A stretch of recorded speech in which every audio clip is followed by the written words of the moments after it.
Welcome everyone to the Coaches Show. I'm Nelson Carswell, Vice President of the Dublin Touchdown Club, here with Head Coach and Athletic Director of Dublin High School, Roger Holmes. Coach, it's not too late to join the Touchdown Club or buy your season tickets. Would you expound a little bit on where you can get your tickets and what the prices are again? Shoot, yeah. We're open this Friday night. We do not have a game. That was where we had the Mercer game last year, was during this second week. We're not playing in that this year, so we're not playing Tatnall Square. They elected to get out of this game. So we have an open date. No game this week for Dublin High School. We do return September the 6th, which is a week from Friday, right, which is our home opener. I want to make sure our fans know that walk-up ticket prices at the Shamrock Bowl have gone up to $10 a ticket.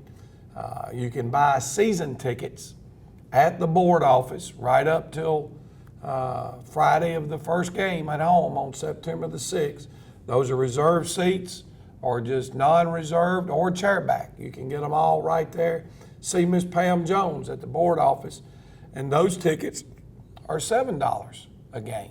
And why does it help to buy a $35 season pass? Well, if you walk up and you buy them each game, they're $10 a pop. So 5 times 10 is 50. Right. You buy them at one time, you don't have to stand in line, and you're getting them for $35. It's an advantage for us. It helps with keeping the lines down and those type things. But it's also a way to take care of the people that come every week, plan on being here every time we have a home game. They save enough money they can go to the concession stands. But if you don't want to do season tickets, each week that we have a home game, the parents can go to Dublin High School Monday through Friday of that week during school hours, and the doors lock at 3 o'clock. You'll be able to purchase your ticket in advance for $7, and the students can purchase one ticket per week of a home game for $5. So it's much cheaper to buy them in advance than it is to walk up and purchase them at the gate. Right, thank you. Coach, also, I understand your Touchdown Club's having a barbecue plate sale September 13th, I believe, $10 a plate. If you do want to buy a plate, you can see Mitch Warnick or myself, and we'll deliver to businesses for 5 plates or more. But Coach, tell us, when your Touchdown Club has a plate sale like this, what are the kind of things that you can buy that the school can't furnish for you? Well, for example, overall expenses, like right now we're looking at, everybody knows we've added Optimum, and they're providing us with a full-time athletic trainer. One of the things you'd like to have for that trainer to use is a STEM machine or an ultrasound machine.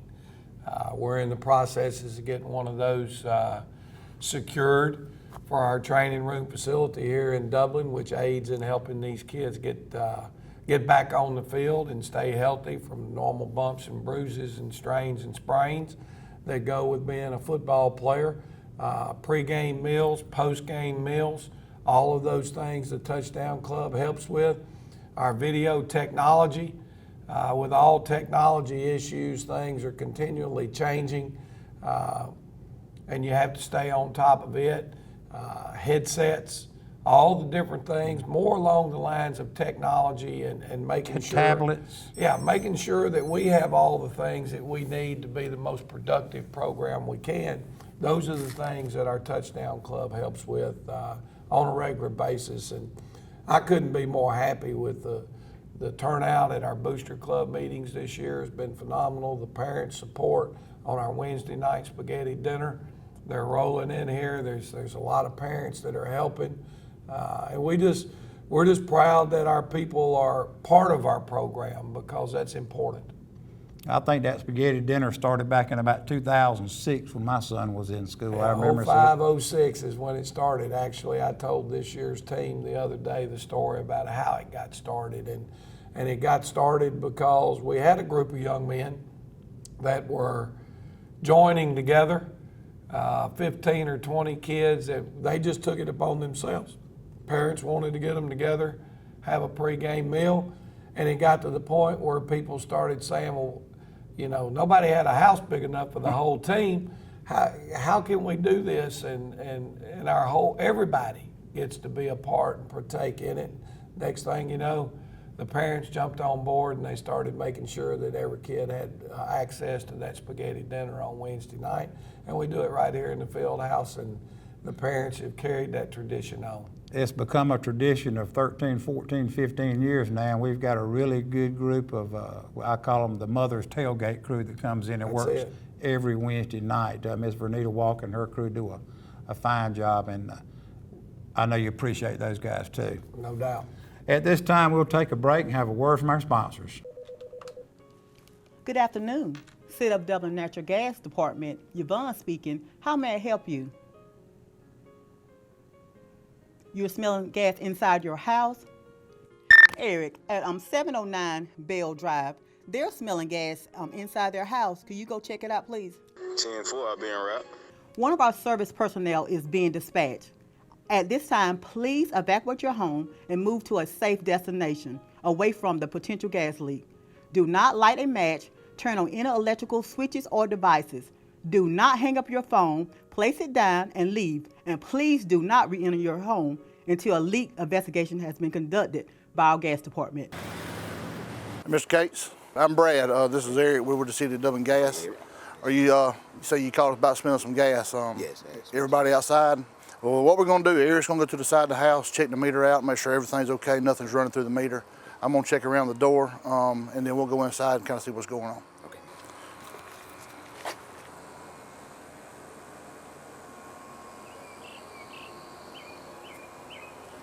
Mr. Case, we went inside and checked around the ceiling, pretty much everywhere, all your appliances, and it looks like you're in good shape. The reason that we check up high around the ceiling is natural gas is lighter than air. It's always going to rise. We checked all your appliances. Absolutely nothing was indicated as far as gas leak goes. So I believe you're in good shape. All right. Ms. Case, we appreciate your business and being a natural gas customer. We're on call 24 hours, 7 days a week. If there's anything that you ever need, give us a call. We'll be more than glad to come out and check anything that you need. Okay. All right. Appreciate that. Thank you, sir. Have a nice day, sir. All right. All right. Appreciate it. Thank you.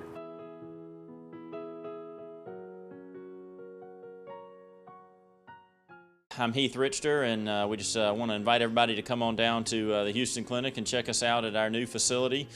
We've been in Dublin for a while now, obviously, but have a new office here, and we'd just like you to come down and see some of the new stuff we're offering. And if you need to get checked out, we'd be glad to do that for you. We've got able to do some ultrasound-guided injections now, and physical therapy, and just a little bit better space, so hopefully we can get you in and out of here a little bit quicker. Come by and see us today at our brand new location, the Houston Clinic, Medical Drive in Dublin. And we're back to the Dublin High School Football Coaching Show with Coach Roger Holmes. Coach, we made the trip to ECI, a wet trip over to ECI for our first game this week. And I just want to acknowledge the crowd that followed us over there. It was packed before the game. It was hard to get a seat before the game started. Well, I looked behind me, obviously, and when we came out onto the field, the game got started an hour late. We were out doing our normal pregame warm-up, and lightning started getting close, so they took us off the field, Right. which needs to be done and had to be done. We were able to get in and wait it out. Game time started an hour late. We got started at 8:30. Things were going pretty good, but you could still see some flashes way off in the distance. We were able to get in one quarter of play and one play in the second quarter. Now, for our fans out there who wonder what the rule is, Georgia High School has changed their rules on these things in the last couple of years. In single A football now, the way they determine who goes to the playoffs is based on a power rating system. It's based on, you get points for who you play and how much you win by. And a single A school can get more points for playing schools in a larger classification than a smaller one. And all of that stuff is calculated in. So we used to have a rule that if you had rain or lightning delays, the maximum length of time for a weather delay was 1 hour and 30 minutes. If it went past that, the game was canceled. Then with this power rating and having to play games to completion, they did away with that. And the rule says that all games must be played to completion. Okay? Had our score been 0-0, we would have either had to waited it out, played Saturday, played Monday night, like some teams just got done playing on Monday night of this week, but you would have had to have completed the game. But since one team was ahead in the score, the team that trails has the ability or the right to go ahead and forfeit the game where it is, and that score is what is recorded as the final game score. And we waited till 10:45, and we still had lightning, which meant that the rule says that if you have lightning that takes you off the field, you have to wait 30 minutes after the last lightning strike. 30 minutes. 30 minutes before you can take the field, warm up, and resume. So it was going to be about 11:15 minimum before we could get back on the field for the second quarter. Their coaches came to, or their head coach and their principal came to me at about 10:45, said that they had discussed it and they felt like under the circumstances, coming back playing Saturday or Monday was not in the best interest of their program and probably ours, and that they were willing to take the forfeit at 21-0 where the game stood at that time and call it a night. And I didn't disagree with that. You know, we'd waited for quite some time, probably about, an hour and 15 minutes. And actually we had gone ahead and took our post-game meal when I saw a lightning strike about 10 minutes before they came up, and went ahead and fed our players. Because, Good idea. Well, they'd eaten at 3 o'clock. It's 10 o'clock and a young man was hungry I was here. by that time. So, at the end of the day, when they came and approached us for that, we thought it'd be a good idea. So do both administrations or both coaches have to agree that it's going to be a completed game? We both had to sign some paperwork in the presence of the officials. Basically the statement was from ECI that the score was 21-0. There was this amount of time remaining, and that they had made the choice to forfeit the game at that time. Their principal and head football coach had to sign that paperwork, and I had to sign the paperwork. So at that point, there was no question as to what was going on. The official turns it into Georgia High School. Game's complete. Just something you don't want to do, but you have to do from time to time. Exactly. It's my first time that's happened.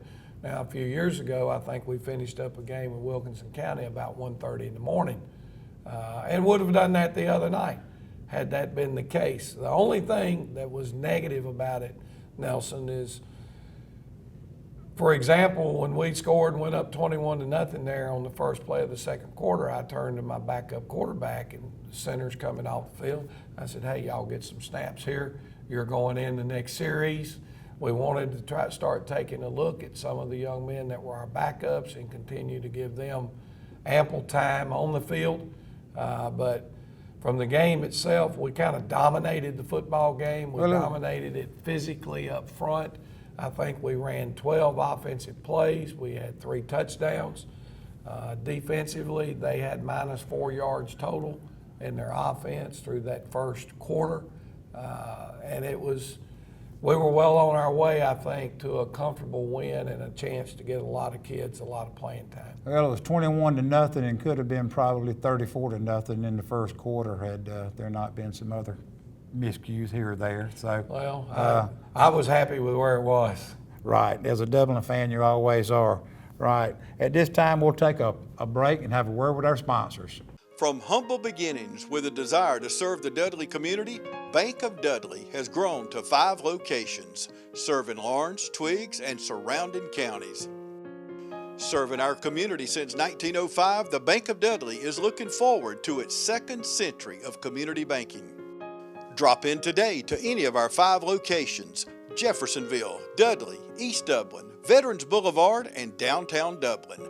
Bank of Dudley, member FDIC, and an equal housing lender. we're still the one. Century 21 Durden Cornegay is still the #1 realty company in Dublin and Lawrence County. And we want to recognize all those who've made us #1, our customers. If you're buying or selling land, commercial property, or residential property, or if you're looking for investment property, there's only one name you need to know: Century 21 Durden Cornegay. For more information, log on to c21dublin.com. Call us at 272-1535 or stop by our location at 1700 Veterans Boulevard in Dublin. Century 21 Durden Cornegay. Broker George Durden. Still the one. We're still having fun, and you're still the one. Welcome back to the Coaches Show here on TV 35.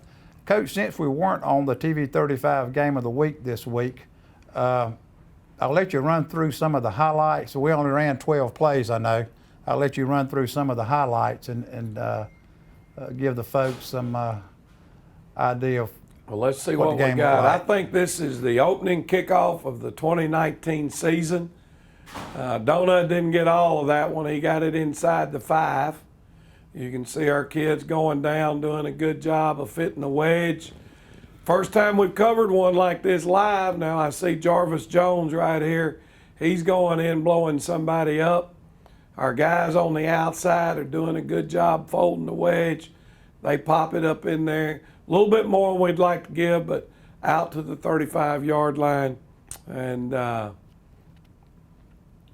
that was good. So we get them basically, you see they started on the 35. They're punting from the 35. So defensively, we get a 3 and out. Always in the kicking game, you want to do a great job of creating field position. This is Kendall Wade getting a return on the opening punt return of the season, almost taking it to the house and setting us up in great field position. This is our second play from offense. We jump into a spread look. We're going to run our speed sweep. This is Zion Kemp. I thought our offensive blocking right here out of these 3 young men was excellent. Marcus Adams with a great reach. Our split end coming down inside, setting the crack and giving us the edge. And Zion having the speed to get on the perimeter. So Well, the light has really flipped on for Kemp this year, I believe. he's done a really good job. He's has a much better understanding of what we're doing offensively and execution. John Potter. John Potter's done a phenomenal job for us. He's actually become very consistent on his PATs. It gives us a chance to get Jaquez Evans off the field, get him a drink of water, get the shoe on him to be our kickoff guy. And John's done a good job on his kickoffs. He just doesn't kick the ball as consistently deep as Jaquez does. And so for creating the field position, that's huge. Here's another kickoff. We'll go across the field. You got Zion Kemp right here doing a good job of squeezing everything back inside, and then a big hit right here out of 61. Ty McRae fitting inside. The back tried to jump, and Ty lit him up pretty good and got some excitement. That's more what we want. That tackle, we got him pinned down on about the 21-yard line. We had a personal foul penalty because our kids jumped up and were clapping. We're all excited, and that didn't help. But here's Jaquez Evans. They're running a little trap back inside, and Jaquez fits it perfect at linebacker and gets us out to a good start.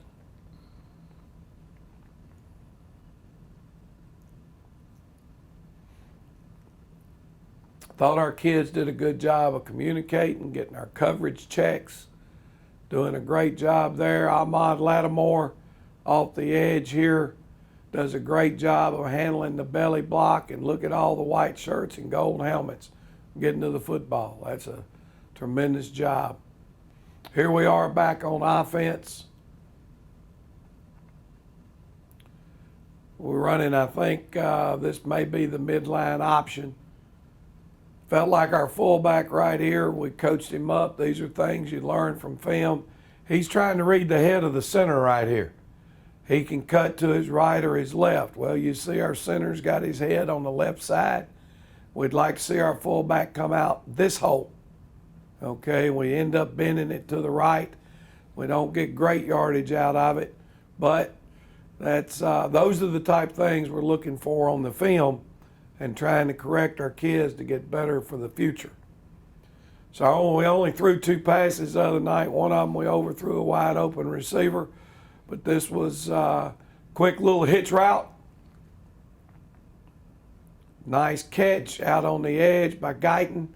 Gabe Guyton, he drops his shoulder, finishes it off, turns into an 18-yard completion. Now we've got Marcus Adams. This play, actually, some of our fans were a little upset. We had a penalty on this one, and this touchdown run got called back. And the penalty, our fullback right here, was below the waist on this defensive tackle. When you make contact and you don't line up in the free blocking zone, you have to be from the waist above in high school football. But a pretty good executed play. Mark was a little disappointed in how that one went down. But, you know, at the end of the day, sometimes you just come back. I thought our center did a great job here. We called the same play. A couple of plays later, they adjusted their defense. They lined up in a different defense. Our center made the check. We were well prepared for that. We blocked it differently because of the different front. And now Marcus takes off with a 54-yard run on this one. Ran out of gas a little bit after 2 long runs, but again, giving us great field position. Zion Kemp carried it down to the 1. Now we're in short yardage, and we go to a power off tackle play. The highlight of this one is our tight end, Romello Height, coming off the football, man blocking his guy, driving him into the back of the end zone and pancaking him. So excellent job out of Romello right there. Again, our PAT field goal, John Potter knocking it through the middle.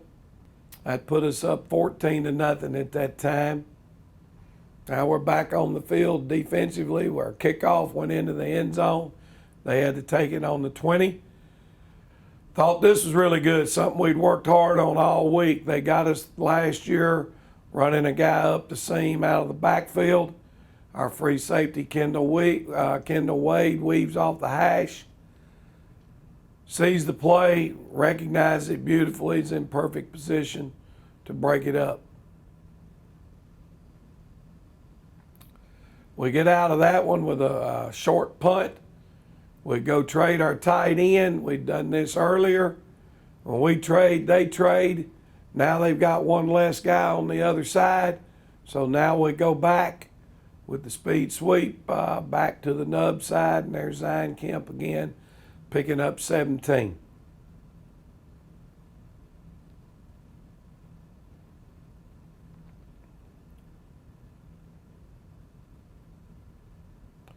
Jaquez Evans on the midline. Same play we ran a minute ago to the right, picking up 2. This time we come back with it to the left.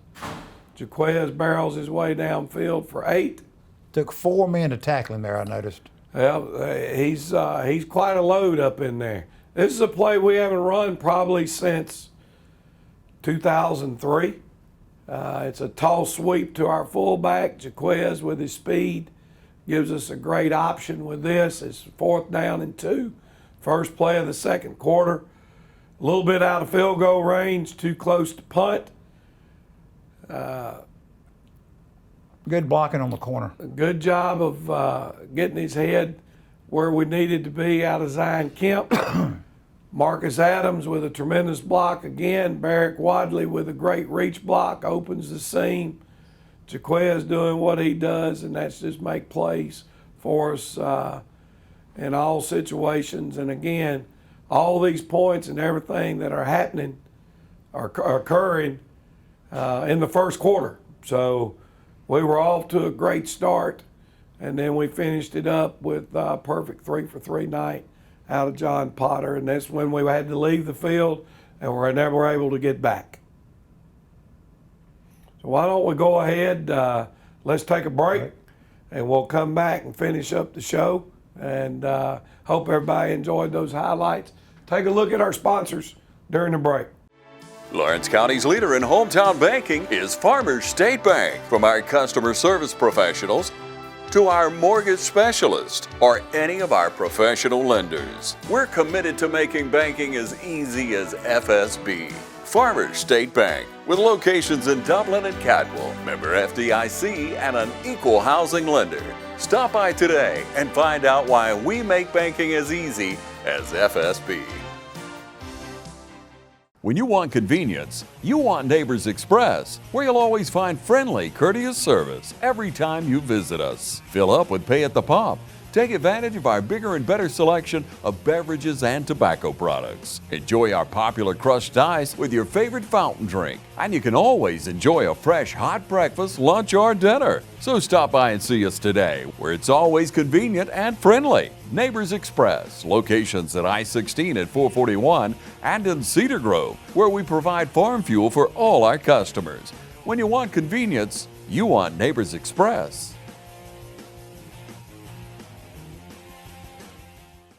Coach, enjoyed the highlights, but moving on into an early bye week, what will you be working on in preparation for Swainsboro's vaulted passing attack?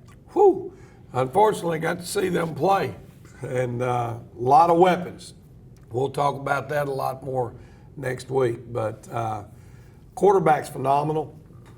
2'6" wide receivers. Twins, brothers, juniors. Quarterback, I think, is a junior, so they're not only going to be good this year, but for the years to come. But essentially for us, we're trying to go out. We're coming off of preparation for wing T football, a lot of closed, tight formations. Now we've got to get into the spread game. I think it's very good for us to have an open date to start preparing for that type thing. Conditioning is something we're really going to have to try to focus on this week. Won't do a lot of contact. Maybe one day all week we'll get in and bang and actually tackle people to the ground. Trying to stay sharp with that, but yet then again, trying not to get people physically beat up on the practice field. We've got a early start on getting our game plan in offensively, what little wrinkles, what blocking variations and things that we think we may need to be successful. that will against really them. help against the team that you're going to face. It's the spread type team. Oh, I think yeah. having extra time. Yeah, so that's what we're trying to do is kind of get our game plan in this week. So next week, it's not really installing a game plan, it's trying to perfect one. They've got an open date too. I'm sure they're going to be doing the same things. And I know our fans are going to want to be here now. It'll be 2 top 10 ranked teams in the state of Georgia hooking up in the Shamrock Bowl. So it'll be a great night. We'll have to do our job to hang in there with them after seeing them last night. But it should be one of the better games of the year. Swainsboro travels well. I think that we need to invite all the Irish fans to come out, come early. Be loud and be proud. Fill the stands up and come ready to see a good game. We're going to talk more about the Swainsboro game next week. Coach, thank you. TV 35, thank you for having us this week. We'll see you next week for the Coaches Show.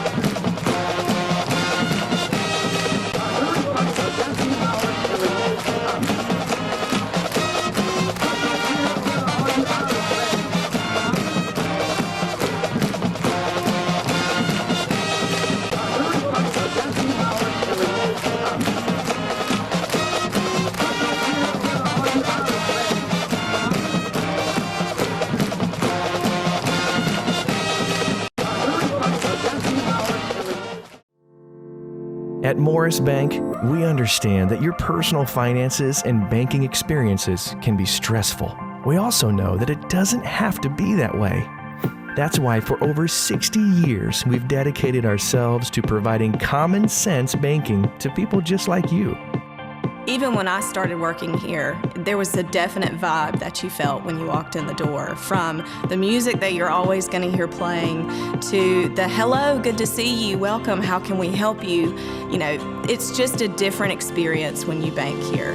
We work hard to combine the latest online mobile technology and top-notch customer service that allows us to do just that. We realize our customers have choices, but what sets us apart is the personal service that we provide that they may not receive at larger institutions. We like to make you feel at home, and we like to make the process as easy as possible when you're banking with us. But we're not focused on helping just our customers. We are equally dedicated to supporting the community we are a part of. Just this year alone, we've logged thousands of community service hours and provided significant financial support to the communities we serve. Something that sets us apart at Morris Bank is what we give back to the communities in which we serve. And as the communities continue to grow, that brings more business and more industry into the area. And it's just this circle effect of giving back and receiving what the community can offer. We want to make sure you have the best banking experience possible. Come see us or give us a call to find out what makes Morris Bank different, because we're banking on you.